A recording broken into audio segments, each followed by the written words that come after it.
गणेशाय नमः। ओम श्री जगदम्बिकाय नमः। श्रीमद् देवी भागवत स्कंद 5 अध्याय 26 और 27। चंड मुंड का निधन तथा रक्त बीज के साथ देवी की बातचीत। व्यास जी कहते हैं, महाबली चंड और मुंड बड़े शूरवीर थे। शुंभ की उपरयुक्त आज्ञा पाकर वे विशाल सेना को साथ लिए उसी क्षण सम्रांगण में जा धमके। देवताओं का हित साधन करने वाली भगवती जगदम्बा वहां विराजमान थीं। उन्हें देखकर महान पराक्रमी चंड और मुंड शांति पूर्वक उनसे कहने लगे, देवी, तुम क्या देवताओं की शक्ति कुंठित करने वाले शुंभ और इंद्र विजयी उग्र स्वभाव वाले निशुंभ को नहीं जानती? सुंदरी, तुम इस समय अकेली हो, केवल सिंह तुम्हारी सवारी का काम दे रहा है। दुर्बुद्धे, इस स्थिति में भी तुम सब प्रकार की सेनाओं से संपन्न शुंभ को जीतने की इच्छा कर रही हो। क्या कोई भी स्त्री अथवा पुरुष तुम्हें उत्तम परामर्श देने वाला नहीं मिला? देवता तो तुम्हारा ही विनाश करने के लिए तुम्हें प्रेरित कर रहे हैं। तन्मंगी, तुम्हें अपने और शत्रु पक्ष के बल के विषय में विचार करके ही कार्य करना चाहिए। 18 भुजाएं होने के कारण जो तुम अभिमान रखती हो वह बिल्कुल व्यर्थ है। शुंभ युद्ध में बड़े कुशल हैं। उन्होंने देवताओं को परास्त कर रखा है। भला उनके सामने इन व्यर्थ की बहुत सी भुजाओं से अथवा श्रमदायी आयुधों से तुम्हारा कौन सा प्रयोजन सिद्ध हो सकता है? इस अवसर पर ऐरावत की सूंड काट डालने वाले, हाथियों को विदीर्ण करने में कुशल तथा देवताओं को हरा देने वाले महाराज शुंभ का मनोरथ पूर्ण करना ही तुम्हारा परम कर्तव्य है। कांते, तुम व्यर्थ गर्व करती हो। हमारे प्रिय वचन का अनुमोदन करो। विशाल लोचने, यही करने में तुम्हारा हित है। यही कार्य तुम्हारे लिए सुखदायी एवं दुख का नाश करने वाला है। शास्त्र के रहस्य को भली भांति जानने वाले बुद्धिमान व्यक्ति को चाहिए कि दुखदायी कार्यों को दूर से ही त्याग दे और सुखप्रद कार्यों का सेवन करे। कोयल के समान मीठे वचन बोलने वाली देवी, तुम बड़ी विदुषी हो। शुंभ के महान बल पर दृष्टिपात तो करो। देवताओं का समाज इनके द्वारा कुचल डाला गया है। इसी से इनका प्रशंसनीय प्रभुत्व प्रत्यक्ष है। प्रत्यक्ष प्रमाण छोड़कर अनुमान का आश्रय लेना बिल्कुल व्यर्थ है। संदेहास्पद कार्य में विद्वान पुरुष प्रवृत्त नहीं होते। दैत्यराज शुंभ को संग्राम में कोई भी जीत नहीं सकता। वे देवताओं के घोर शत्रु हैं। इसीलिए स्वयं ना आकर देवतागण उनके समक्ष तुम्हें प्रेरित कर रहे हैं। ये देवता मीठे वचन बोलते हैं। तुम इनके वाक जाल में फंस गई हो। इनकी शिक्षा के रग रग में स्वार्थ भरा है। इससे तुम्हें महान क्लेश भोगना पड़ेगा। स्वार्थवश मित्रता करने वाले को छोड़कर धार्मिक मित्र का ही अवलंबन करना चाहिए। देवता अत्यंत स्वार्थी हैं। मैंने तुमसे यह बिल्कुल सच्ची बात कही है। इस समय महाराज शुंभ के हाथ में विजय श्री है। अखिल भूमंडल के ये स्वामी हैं। देवताओं पर भी इनका अधिकार है। ये बड़े सुंदर, सुयोग्य, शूरवीर और रस शास्त्र के विशेषज्ञ हैं। तुम इनकी सेवा में उपस्थित हो जाओ। महाराज शुंभ की आज्ञा से संपूर्ण लोकों की संपत्ति भोगने का सुअवसर सहज ही तुम्हें प्राप्त होगा। तुम भली भांति विचार करके इन सुयोग्य स्वामी को पति बनाने का लाभ हाथ से मत जाने दो। व्यास जी कहते हैं, इस प्रकार चंड अपना अभिप्राय व्यक्त कर गया। उसकी बात सुनकर भगवती जगदम्बा मेघ की भांति गंभीर वाणी में गरज उठी और बोली, अरे धूर्त, तू यहाँ से हट जा। क्यों कपटपूर्ण व्यर्थ की बातें बक रहा है? विष्णु और शंकर आदि को छोड़कर मैं दानव शुंभ को क्यों पति बनाऊं? मैं किसी को भी पति बनाना नहीं चाहती और ना किसी पति से मेरा कोई काम ही है। अरे सुन, संपूर्ण जगत मेरा ही शासन मानता है। मैंने असंख्य शुंभ निशुंभ देखे हैं। इससे पूर्व सैकड़ों दैत्यों और दानवों को मैं मृत्यु के घाट उतार चुकी हूँ। प्रत्येक युग में देवताओं और दानवों के बहुतेरे समाज मेरे सामने ही काल के गाल में चले गए, अब भी जा रहे हैं और आगे भी जाएंगे। इस समय दैत्य वंश का संहार करने वाला काल यहाँ उपस्थित है। अपने वंश की रक्षा करने के लिए तू जो प्रयत्न कर रहा है यह बिल्कुल व्यर्थ है। महामते, तू वीर धर्म की रक्षा के लिए युद्ध करने में तत्पर हो जा। भावी मृत्यु को कोई हटा नहीं सकता। अतएव महात्मा पुरुषों को चाहिए कि यश की रक्षा में प्रमाद ना करें। शुंभ और निशुंभ बड़े दुष्ट हैं, उनसे तेरा क्या प्रयोजन सिद्ध हो सकता है। तू उत्तम वीर धर्म का आश्रय लेकर स्वर्ग जाने की चेष्टा कर। शुंभ निशुंभ तथा अन्य भी जो तेरे बंधु बांधव हैं, वे अभी थोड़े समय के पश्चात तेरे अनुगामी बनेंगे। मैं अब कर्मशः संपूर्ण दैत्यों का संहार कर डालूंगी। मूर्ख, विषाद मत कर, युद्ध करना ही तेरे लिए समुचित है। मेरे हाथ से तेरा वध हो जाने के पश्चात तेरा भाई भी काल के मुख में जाने वाला है। तदनंतर शुंभ निशुंभ और मदोन्मत्त रक्त बीज भी प्राणों से हाथ धो बैठेंगे। अन्य भी जितने दानव हैं, मैं उन सब का सम्रांगण में वध करूंगी। इसके बाद अपने स्थान पर चली जाऊंगी। तू रहे अथवा शीघ्र भाग जा। रहता है तो तुरंत अस्त्र हाथ में लेकर मेरे साथ लड़ने के लिए तैयार हो जा। क्यों व्यर्थ की बातें बक रहा है? ऐसी बातें तो कायर जनों को ही प्रिय होती हैं। व्यास जी कहते हैं, देवी के यों उत्तेजित करने पर चंड और मुंड के क्रोध की सीमा ना रही, बल्कि अभिमान में चूर रहने वाले उन दानवों ने तुरंत धनुष टंकारना आरंभ कर दिया। देवी ने भी शंख बजाया, जिसकी तुमुल ध्वनि से 10 दिशाएं गूंज उठी। महाबली सिंह भी क्रोध में भरकर गरज उठा।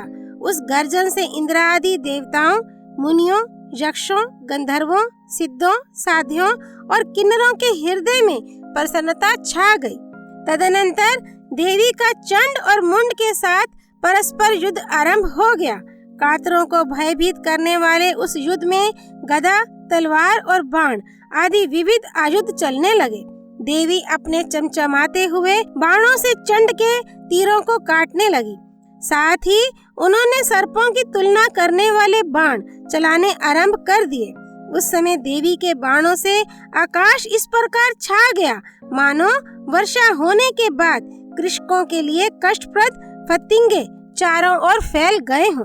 अब मुंड भी सैनिकों को साथ लेकर युद्ध भूमि में फट पड़ा। उसकी आकृति बड़ी भयंकर थी। उसने रोष में भरकर बाण चलाने आरंभ कर दिए। महान बाण जाल देखकर देवी के मन में क्रोध उत्पन्न हो गया। रोष के कारण उनके मुख की आकृति ऐसी हो गई मानो काली घटा हो। उनके केले के फूल के समान विशाल नेत्र थे, टेढ़ी भुएं थीं, यों में काली वेश में विराजने लगी। उन्होंने बाघ का चर्म पहन रखा था। वे हाथी के चर्म की चादर से सुशोभित थी। उनका वक्षस्थल नरमुंड की माला से अलंकृत था। उधर ऐसा था मानो बिना जल की बावली हो। खटवांग, तलवार और पाश धारण करने वाली काली इतनी डरावनी जान पड़ती थी मानो दूसरी काल रात्रि का प्रादुर्भाव हो गया हो। उनका विशाल मुख था। वे बारंबार जीभ लपलपा रही थी। उनकी मोटी जांघें थी। उनके द्वारा असुर काल के ग्रास बनने लगे।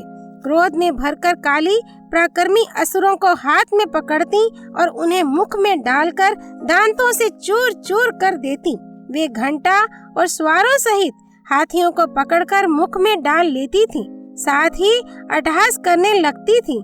ऐसे ही सारथी सहित घोड़ों और रथों को भी मुख में डालकर वे दांतों से चबाने लगी।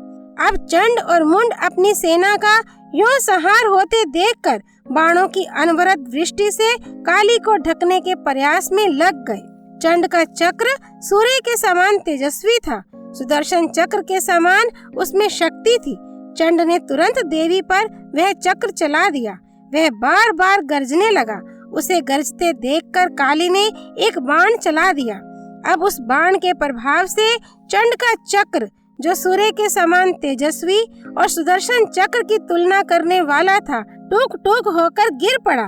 साथ ही तीखे तीरों से काली ने चंड पर चोट की। देवी के बाणों से अत्यंत व्यथित होने के कारण वह मूर्छित होकर भूमि पर पड़ गया। अपने भाई को धराशायी देखकर मुंड का मन शुद्ध हो उठा। वह रोष में भरकर काली के ऊपर बाण बरसाने लगा। उसकी बाण वृष्टि बड़ी ही भयंकर थी, परंतु देवी ने इशिका अस्त्र का प्रयोग करके क्षण भर में ही सारे बाण काट डाले। फिर अर्धचंद्राकार बाण से मुंड पर आघात किया। यद्यपि मुंड महान बलशाली था, फिर भी देवी के इस बाण की चोट को वह सह ना सका और तुरंत ही भूमि पर लौट गया। उस समय दानवी सेना में बड़े जोर से हाहाकार मच गया। आकाश में रहने वाले संपूर्ण देवता शांत होकर आनंद मनाने लगे। कुछ देर में मूर्छा दूर होने पर चंड ने एक विशाल गदा दाहिने हाथ में उठाई और तुरंत उससे देवी पर प्रहार किया। देवी ने चंड के गदाघात को रोककर बाण पाश का प्रयोग किया, जिससे वह दानव बंध गया। भाई को बंधा देख कवच पहने हुए मुंड हाथ में दृढ़ शक्ति लेकर आ गया। उसे देखकर देवी ने उसे भी बांधने की व्यवस्था कर दी। अतः वह दूसरा भाई भी बंध गया। चंड और मुंड दोनों दानवों को खरे की भांति गले में रस्सी डालकर लिए हुए हास्य विलास करती हुई काली भगवती जगदम्बा के पास आई। आकर बोली, प्रिय, इन दोनों पशुओं को लो। युद्ध में बड़ी कठिनता से परास्त होने वाले इन दोनों दानवों को संग्राम रूपी यज्ञ में बलि देने के लिए लाई हूँ। भगवती जगदम्बा ने देखा चंड और मुंड काली के प्रयास से उपस्थित थे। उनकी ऐसी दीनहीन दशा थी मानो सियार हो। भगवती ने मधुर वचनों में काली से कहा, रणप्रिय, तुम बड़ी विदुषी हो। शीघ्र ही देवताओं का कार्य सिद्ध करना तुम्हारा परम कर्तव्य है। व्यास जी कहते हैं, भगवती जगदम्बा की बात सुनकर काली ने उनसे कहा, युद्ध रूपी यज्ञ बहुत प्रसिद्ध है। इसमें तलवार खंबे का काम देती है। उसी के द्वारा इनका आलंबन करूंगी ताकि हिंसा का रूप भी सामने न आ सके। यूं कहकर काली ने तलवार से चंड और मुंड के मस्तक काट डाले। तदनंतर वे आनंद में भरकर उनका रुधिर पीने लगी। इस प्रकार उन प्रबल दानवों का वध देखकर जगदम्बा प्रसन्नता पूर्वक काली से कहने लगी, कालिके, तुमने देवताओं का महान कार्य सिद्ध किया है। मैं तुम्हें उत्तम वर देती हूँ। चंड और मुंड का वध करने के कारण अब जगत में तुम चामुंडा नाम से विख्यात होगी। व्यास जी कहते हैं, तदनंतर चंड और मुंड का निधन देखकर मरने से बचे हुए सैनिक भागकर अपने स्वामी शुंभ के पास पहुँचे। कितने ही वीरों के अंग बाणों से कट गए थे, कितनों के हाथ शरीर से अलग हो गए थे। उनके शरीर से रुधिर की धारा बह रही थी। वे रोते हुए सामने उपस्थित हुए और कहने लगे, महाराज, हमें बचाइए। अब काली सबको खा जाना चाहती है। उसने देवताओं को कष्ट देने वाले महान वीर चंड और मुंड को मार डाला। बहुत से सैनिक उसके ग्रास बन गए। अंग भंग हुए हम सब लोग अत्यंत घबराए हुए हैं। प्रभो, काली के प्रयत्न से युद्ध भूमि अत्यंत भयंकर हो गई है। मालव देशवासी बहुसंख्यक पैदल सैनिक, हाथी और घोड़े मरे पड़े हैं। रुधिर, मांस और मज्जा की एक कृत्रिम नदी बह चली है। कटे केश उसमें सेवार के समान जान पड़ते हैं। रथों के टूटे हुए चक्के भंवर हैं। बिना बाहु के धड़ मछली और कटे मस्तक तुम्बी फल के समान जान पड़ते हैं। उसे देखकर कातर हृदय वाले कांप उठते हैं। साथ ही शूरवीरों के हृदय में उत्साह भर जाता है। महाराज, अब आप कुल की रक्षा के लिए शीघ्र पाताल में पधारने की कृपा करें, अन्यथा रोष में भरी हुई वह कालिका हम सब लोगों का संहार कर डाले, इसमें कोई संशय नहीं है। धनुजेश्वर सिंह भी युद्ध भूमि में खड़ा होकर दानवों को निगले जा रहा है। वैसे ही काली के अनेकों बाण वीरों के प्राण हर रहे हैं। अतएव राजेंद्र, आप भी निशुंभ सहित व्यर्थ ही इस प्रयास में लगे हैं। महाराज, संपूर्ण राक्षस कुल का उच्छेद करने वाली यह दया शून्य स्त्री आपको मिल ही गई तो आपको क्या सुख देगी, जिसके लिए आप अपने बंधुओं को मृत्यु के मुख में झोंके चले जा रहे हैं। महाराज, जगत में जीत और हार प्रारब्ध के अनुसार होती है। बुद्धिमान पुरुष को चाहिए कि थोड़े प्रयोजन के लिए महान कष्ट का अवसर सामने न आने दे। जगत प्रभु, देव की अद्भुत करामात देखिए, जिसके अधीन होकर केवल एक इस स्त्री के हाथ ही संपूर्ण राक्षस काल के ग्रास बन गए। आप अकेले ही लोकपालों को परास्त कर सकते हैं। इस समय तो आपके पास सैनिक भी हैं, फिर भी ये एक स्त्री निश्चिंत होकर युद्ध करने के लिए आपको ललकार रही है। प्राचीन समय की बात है, पुष्कर क्षेत्र में एक मंदिर में बैठकर आपने तपस्या की थी। लोक पितामह ब्रह्मा जी वर देने के लिए आपके पास पधारे। महाराज, उन्होंने आपसे कहा, सुव्रत वर मांगो। तब आपने अमर होने के लिए ब्रह्मा जी से प्रार्थना की। आपने कहा, देवता, दैत्य, मनुष्य, सर्प, यक्ष और किन्नर, इनमें कोई भी मुझे ना मार सके।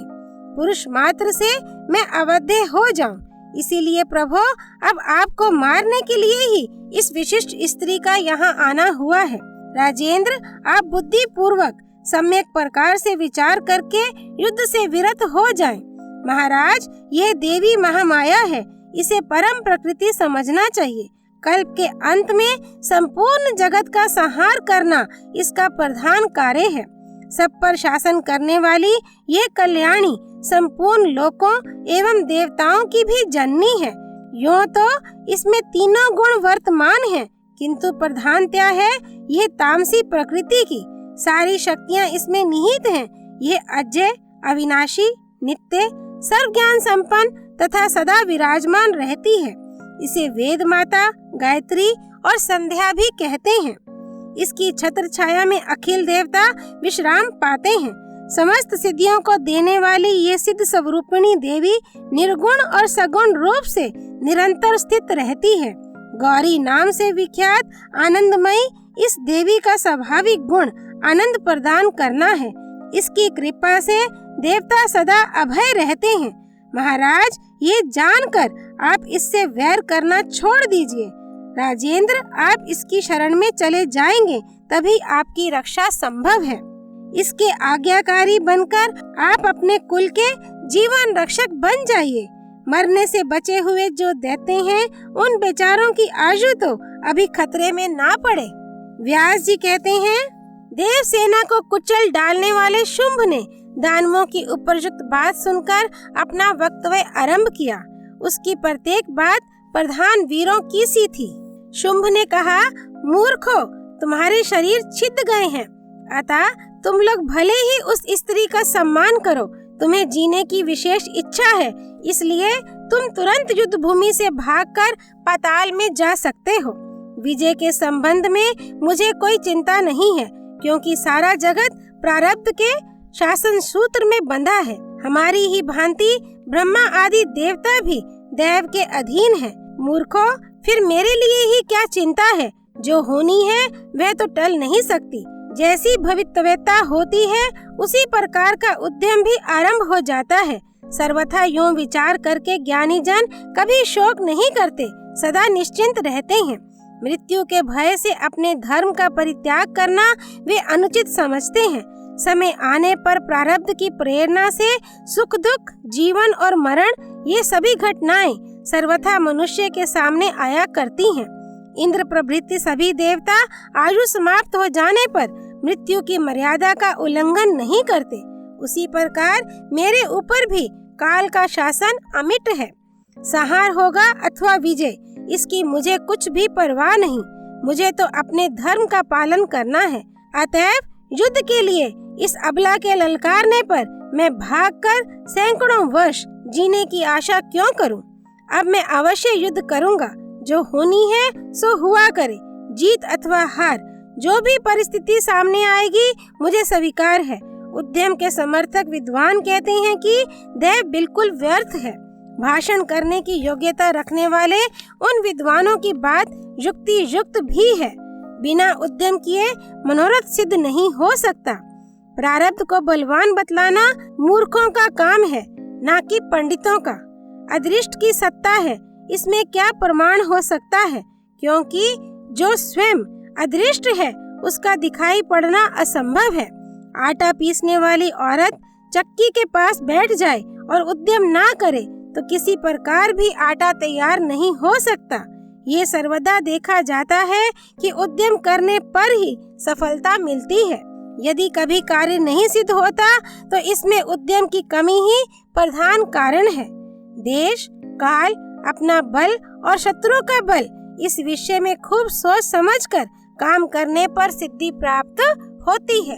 व्यास जी कहते हैं, यो निश्चित विचार करके दानवेश्वर शुंभ ने राक्षस परवर रक्तबीज को युद्ध भूमि में जाने की आज्ञा दी। रक्तबीज के साथ बहुत से सैनिक थे। शुंभ ने कहा, महाबाहो रक्तबीज, तुम सम्रांगण में जाओ। महाभाग, तुम्हें पूरी शक्ति लगाकर युद्ध में तत्पर हो जाना चाहिए। रक्तबीज बोला, महाराज, आपको कुछ भी चिंता नहीं करनी चाहिए।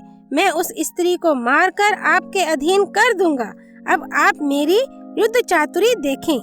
देवताओं की प्रेम भाजन, ये एक छोटी सी लड़की कौन बड़ी वस्तु है।